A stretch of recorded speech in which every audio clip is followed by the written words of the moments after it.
ഉണ്ടാവുക എന്നറിയാൻ നരസിംഹമൂർത്തി ഒരു തവണയല്ല 2 തവണ അവതരിച്ച കഥ കാണാൻ പറ്റും. അങ്ങനെ ഉണ്ടോ എന്ന് നമുക്കൊരു സംശയം തോന്നുന്നു.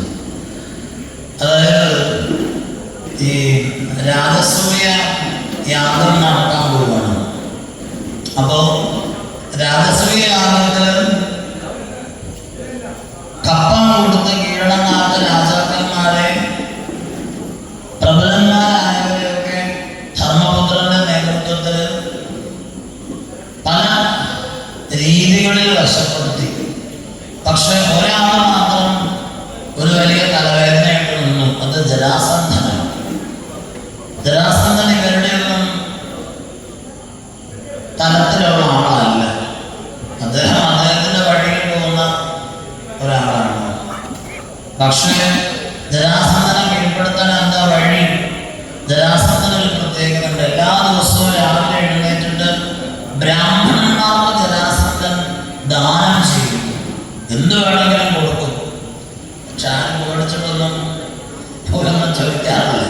കാരണം ഇയാളുടെ അടുത്ത് ചെല്ലാനുള്ള ധൈര്യം ഉണ്ടെങ്കിലല്ലേ ചോദിക്കാൻ പറ്റുള്ളൂ. അത്ര ക്രൂരനും അത്ര നിഷ്ഠൂരനുമാണ് അദ്ദേഹം.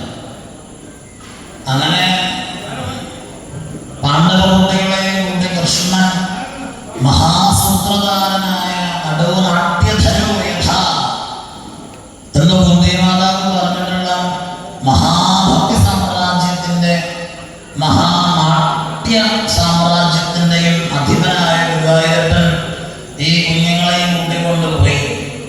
എന്നിട്ട് ഇവരെയൊക്കെ വേഷപ്രച്ഛന്നന്മാരാക്കിയിട്ട് ബ്രാഹ്മണന്മാരെ പോലെയൊക്കെ വേഷം കെട്ടിച്ച് അവിടെ ഇരുത്തി. ജരാസന്ധൻ രാവിലെ വന്നപ്പോൾ അവിടെ ചെന്ന് പതിവില്ലാത്ത വിധത്തിൽ ബ്രാഹ്മണന്മാരിരിക്കുന്നത് കണ്ടു. അദ്ദേഹം വന്ന് നമസ്കരിച്ചു. അപ്പൊ തന്നെ ഒരു വരം, അതായത് ദാനമായിട്ട് എന്താ ചോദിച്ചെന്ന് വെച്ചാൽ മല്ലയുദ്ധം ചെയ്യാൻ അവരാവശ്യപ്പെട്ടു. അപ്പൊ ജരാസന്ധൻ ശരിക്കും ഒന്ന് എല്ലാവരെയും നോക്കി. അപ്പോ എത്ര പെയിന്റ് അടിച്ചാലും ഭഗവാന്റെ നീലനിറം മാറാൻ സാധ്യതയില്ല. അപ്പൊ മനസ്സിലായി ഇത് കൃഷ്ണൻ. പിന്നെ കൃഷ്ണന്റെ കൂടെ 5 പേരെ കണ്ട അറിയാലോ, അത് പാണ്ഡവാദികളാണ്. എത്ര മറച്ചിട്ടും അർജുനന്റെ കയ്യിലെ ഞാണ്ടഴമ്പൊന്നും മാറിയിട്ടില്ല. അങ്ങനെ ഭീമനുമായിട്ട് ജരാസന്ധൻ മല്ലയുദ്ധത്തിന് സമ്മതിച്ചു. ജരാസന്ധൻ ആളും മോശക്കാരനൊന്നുമല്ല, പ്രൗഢനാണ്, മല്ലയുദ്ധ വിശാരദനാണ്. ഭീമന്റെ സന്ധിബന്ധങ്ങൾ മുഴുവൻ തകർന്ന് തരിപ്പണായി. വൈകുന്നേരം ആയപ്പോഴേക്കും ഭീമന് റെസിസ്റ്റ് ചെയ്യാനേ പറ്റുന്നുള്ളൂ. ഭീമൻ ഡിഫെൻഡ് ചെയ്യുന്നുണ്ട്, പക്ഷെ അറ്റാക്ക് ചെയ്യാൻ പറ്റുന്നില്ല. കാരണം ജരാസന്ധൻ അത്ര ചടുല വേഗത്തിൽ ഗതായുധം നടത്തുന്നുണ്ട്. അങ്ങനെ ഭീമന്റെ സന്ധിബന്ധങ്ങൾ മുഴുവനും അവസാനമായപ്പോഴേക്കും ഉടഞ്ഞ് തകർന്ന് ഒടിഞ്ഞ് അലഞ്ഞ് ഉലഞ്ഞ് ഭീമൻ രാത്രിയിൽ നാളെ എഴുന്നേക്കാൻ പോലും പറ്റില്ല എന്ന രീതിയിൽ തൻ്റെതെന്ന് താൻ കരുതിയ ശരീരവും സപ്തധാതുക്കളും ബോധവും ചിന്തയും ഒക്കെ തകർന്ന് തരിപ്പണായി. ആ രാത്രിയിൽ ആ ജരാസന്ധന്റെ കൊട്ടാരത്തിന്റെ ഇടനാഴിയിൽ പിറ്റേ പ്രഭാതത്തിൽ തന്റെ മരണം കാത്തു കിടക്കുകയാണ്. താനില്ലാത്ത പാണ്ഡവന്മാർ നാളെ യുദ്ധത്തിന് എങ്ങനെ പോകുന്നൊക്കെ ഭീമൻ ചിന്തിക്കുന്നുണ്ട്. തന്റെ അന്ത്യം അവിടെ കുറിക്കപ്പെടുന്നു. അപ്പൊ ഭീമന് മനസ്സിലായി ഇനി തനിക്ക് നേരെ നിൽക്കാൻ പോലും പറ്റില്ല.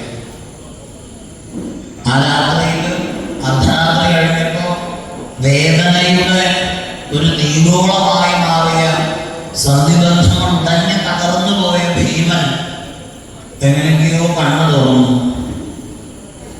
എന്നിട്ട് ഭഗവാൻ പറഞ്ഞിട്ടാണല്ലോ ഇതിനൊക്കെ ഇറങ്ങി പുറപ്പെട്ടത്.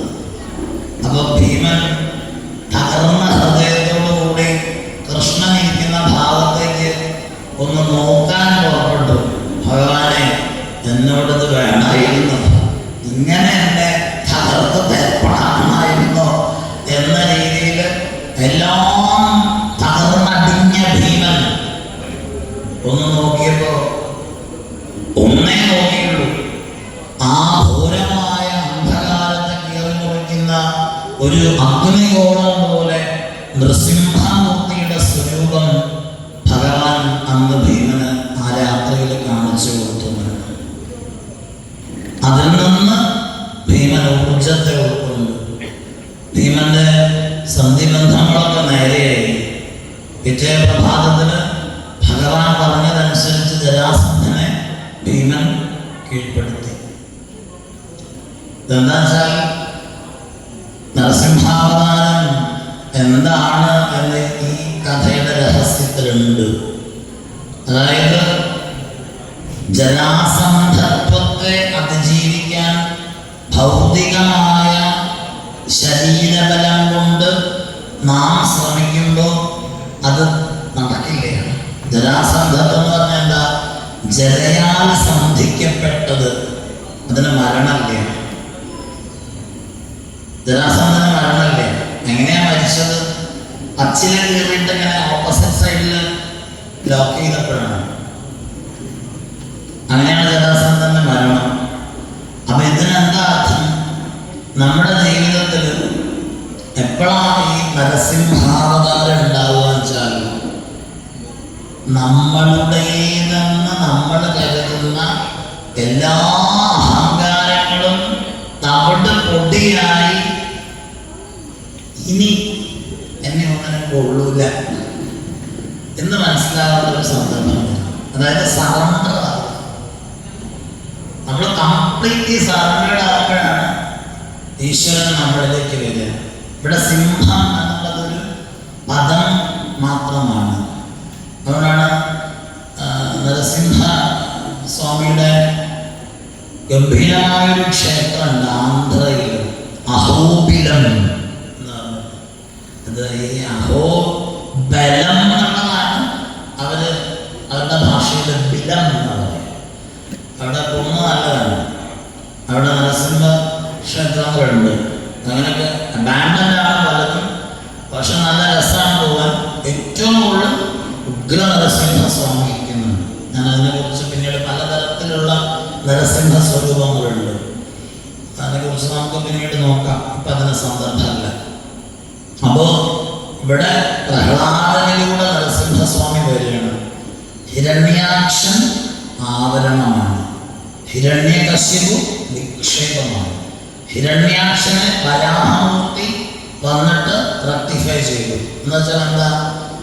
വരാഹം എന്ന് പറഞ്ഞാൽ വ കാരണജലം, ര അഗ്നിബീജം, ഹ സഹസ്രാരപത്മം. യോഗശാസ്ത്രത്തിന്റെ ദൃഷ്ടിയിൽ അവനവന്റെ ഉള്ളിലുള്ള പ്രാണശക്തിയെ ഉദ്ധാരണം ചെയ്യാനായിട്ട് തുടങ്ങുന്നവന്റെ ആദ്യത്തെ പടി വരാഹമൂർത്തി, പ്രാണോദ്ധാരണത്തിന്റെ.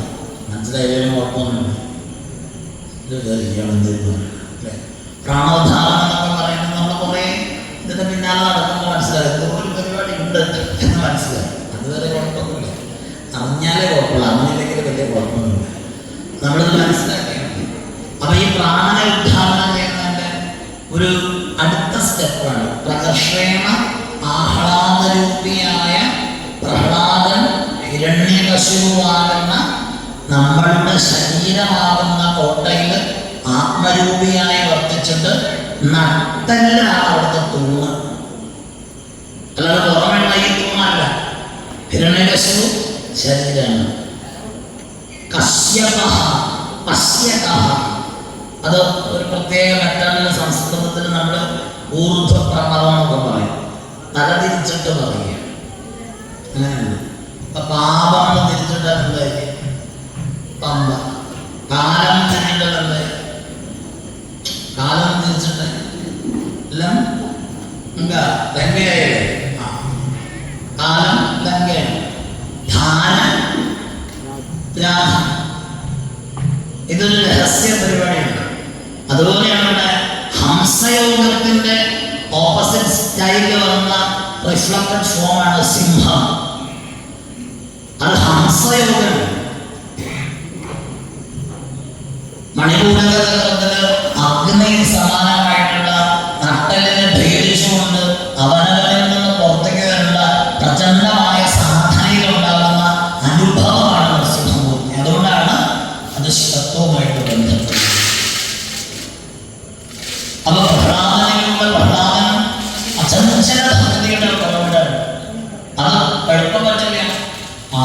ചഞ്ചലമായ ഭക്തിയിൽ ഭഗവാനല്ലാതെ മറ്റൊരു ശരണമില്ല എന്ന ഉറപ്പിൽ നിന്ന പ്രഹ്ലാദന്റെ മുൻപിലേക്ക് അച്ഛൻ ചോദിച്ചു, എവിടെ നിന്റെ ഈശ്വരൻ? അപ്പോ എല്ലായിടത്തും ഉണ്ടെന്ന് പറയണ്ടായി. മകനെ വെട്ടാനുള്ള വിഷമമാണെന്ന് അറിയില്ല, തൂണിലാണ് ചെന്ന് വെട്ടപ്പെട്ടതാണ്. അപ്പോഴേക്കും ആ മൂർത്തി പുറത്തേക്ക് വന്നു. ഉരുകി വരുന്ന സ്വർണം പോലെ തിളക്കമാർന്ന ഉഗ്രനേത്രങ്ങളോട് കൂടിയിട്ടാണ്. ചിന്നിച്ചിതറിയ രോമപാടുകളുണ്ട്. നോക്കുന്നിടത്തൊക്കെ തീ പിടിപ്പിച്ചുകൊണ്ട് തടിച്ച മുഖത്തോട് കൂടി നമുക്ക് നോക്കാൻ പോലും അരുതാത്ത തരത്തിലുള്ള ഘോരങ്ങളായ തീക്ഷ്ണ ദംഷ്ട്രങ്ങളില് തീപാർച്ച വാഴുപോലെ മൂർച്ചയേറിയതും ഒരു ക്ഷുരകന്റെ കത്തി പോലെ എന്നാണ് പ്രയോഗം. മൂർച്ചയേറിയതുമായ നാക്ക് അത് പുറത്തേക്ക് ഇങ്ങനെ ഖേചനയായിട്ട് കാണുന്നുണ്ട്. പുരികളുടെ വക്രതയില് ഭയാനകമായിട്ടുള്ള മുഖം, ചലനമില്ലാണ്ട് പൊക്കിപ്പിടിച്ചിട്ടുള്ള ഗംഭീരമായ മൃഗീയമായ ചെവികൾ, പർവ്വത ഗുഹയ്ക്ക് സമാനമായിട്ടുള്ള പിളർത്തിയ മായ, അതിനൊക്കെ നാസ്തികാദ്വാരങ്ങളിൽ നിന്ന് വരുന്ന കാറ്റില് കൊട്ടാരം പറന്നു പോകുന്നുണ്ട്. ഗംഭീരമായിട്ടുള്ള ആകാശം മുട്ടുന്ന ശരീരം, പുറകെ തടിച്ചിട്ടുള്ള കണ്ഠദേശം, വിശാലമായിരിക്കുന്ന മാറിടം, അത് ഒരു പട്ടച്ചട്ട പോലെ വിജൃംഭിച്ചു നിൽക്കുകയാണ്. സുശാസ്ത്രമായി അരക്കെട്ട് ഒതുങ്ങിയ അരക്കെട്ടിൽ പ്രപഞ്ചത്തിനെ പിടിച്ചമർത്തിയത് പോലെ തോന്നുന്നുണ്ട്. എണ്ണയാൽ തീരാത്തത്ര കൈകളില്, എണ്ണയാൽ തീരാത്തത്ര ഘോരങ്ങളായിട്ടുള്ള ആയുധങ്ങള്, ചക്രാദികൾക്കും പുറമെ പിനാകപാണിയായിട്ട് വന്ന് അത് മഹാദേവന്റെ കയ്യിലുള്ളതാണ്. നമ്മളൊക്കെ ചില വഴിയിലൊക്കെ പോകുമ്പം ചില സാധനങ്ങൾ മാറിപ്പോകില്ലേ? ഇപ്പം സ്കൂളിലൊക്കെ ഇറങ്ങുമ്പോൾ പുറകെ ഒരു വടിയൊക്കെ എടുത്തോണ്ട് പോകണ മാറി ഭക്തനെ രക്ഷിക്കാനുള്ള ആവേശത്തില് ആ മഹാദേവന്റെ കയ്യിലുള്ള പിനാകം പിടിച്ച വർഷത്തോടെ പോകുന്നതെന്നാണ് പറയുന്നത്. പിനാകം രണ്ടെണ്ണമുണ്ട്. ഒന്ന് സർപ്പരൂപിയായ പിനാക സ്വരൂപമുണ്ട്, അതല്ലാതെ ഒരു ആയുധജാലമായിട്ട് തന്ത്രശാസ്ത്രത്തില് പിനാകത്തെ പറയും. രണ്ട് തരത്തിലാണ് പിനാകത്തിന്റെ വ്യാഖ്യാനം ഗ്രന്ഥങ്ങളിൽ കാണുന്നത്. അങ്ങനെയുള്ള പിനാകപ്രാണികളായിട്ട് വർണ്ണിക്കാനാവാത്ത ഭയാനകത്വം മാറിവിതറിക്കൊണ്ട് നൃസിംഹമൂർത്തി പുറത്തേക്ക് വന്നതാണ്. ഇത് ഹംസയോഗത്തിന്റെ ഭാവമാണ് ഇവർ പറയുന്നത്. പ്രപഞ്ചം തന്നെയായി ഒരുവൻ മാറുന്നത്. ആ പ്രപഞ്ചീശ്വരനായ ഭഗവാൻ വന്നിട്ട് പ്രഹ്ലാദനെ അനുഗ്രഹിച്ചു, ഹിരണ്യകശിപുവിനെ നിഗ്രഹിച്ചുകൊണ്ട് അനുഗ്രഹിച്ചു. ആരെ കൊല്ലാനും തരാനല്ല, രണ്ടുപേർക്കും കിട്ടിയത് അനുഗ്രഹം തന്നെയാണ്. അത് ആ മൂർത്തി അതെങ്ങനെയൊക്കെയാണെന്നൊക്കെ പിന്നെ നമുക്ക് ചിന്തിക്കാം. ആ മൂർത്തി അവസാനം എങ്ങനെ പോണത് ശരഭാവതാരത്തിലൂടെയാണ്. സിംഹാവതാരത്തിനൊരു പിന്നാമ്പുറ കഥ ഉണ്ട്. ഇതൊക്കെ കഴിഞ്ഞിട്ട് ഭഗവാൻ അടുത്ത് പോയില്ലേ, ഭഗവാൻ അടുത്തേക്ക് എങ്ങനെ സന്തോഷവാനായി. എന്നാൽ ഈ ഘോര സ്വരൂപം എല്ലാവർക്കും വീടുണ്ടാക്കുന്ന സമയത്ത് ഭഗവാൻ പരമേശ്വരൻ തന്നെ വന്നിട്ട് ആ ശരഭമൂർത്തിയായി ഒരു ചവകിലെ ഭദ്രകാളി, ഒരു ചവകിലെ ദുർഗ, 8 കാലുള്ള സ്വരൂപം പോലെയാണ്. ഒരു ഗംഭീരമായ വരവങ്ങോട് വന്നു നൃസിംഹമൂർത്തിയെ ആ സാക്ഷാൽ മഹാദേവൻ തന്നെ തന്നിൽ ആ ഘോരമായിട്ടുള്ള ദർശനങ്ങളിൽ എടുത്തിട്ട് കൊണ്ടുപോയി. ആ നൃസിംഹമൂർത്തിയുടെ തോല് ഭഗവാൻ പുതയ്ക്കുകയും ചെയ്തു എന്ന് പറയുന്നുണ്ട്. ഇതൊക്കെ ഹംസയോഗത്തിന്റെ അനന്തമായ സാധ്യതകൾ. അറിവ് ഹംസ പദത്തിലേക്ക് വന്നിട്ട് അറിവ് കൊണ്ട് ഹംസയോഗത്തിനെയും റക്ടിഫൈ ചെയ്ത് ഒരു സാധകൻ അനന്തമായ സമാധി മതത്തിലേക്ക് പോകുന്നതാണ് ശരഭാവതാരത്തിന്റെ താല്പര്യം. എളുപ്പമല്ല മനസ്സിലാക്കുക. യോഗ പാത്തിന് പോകും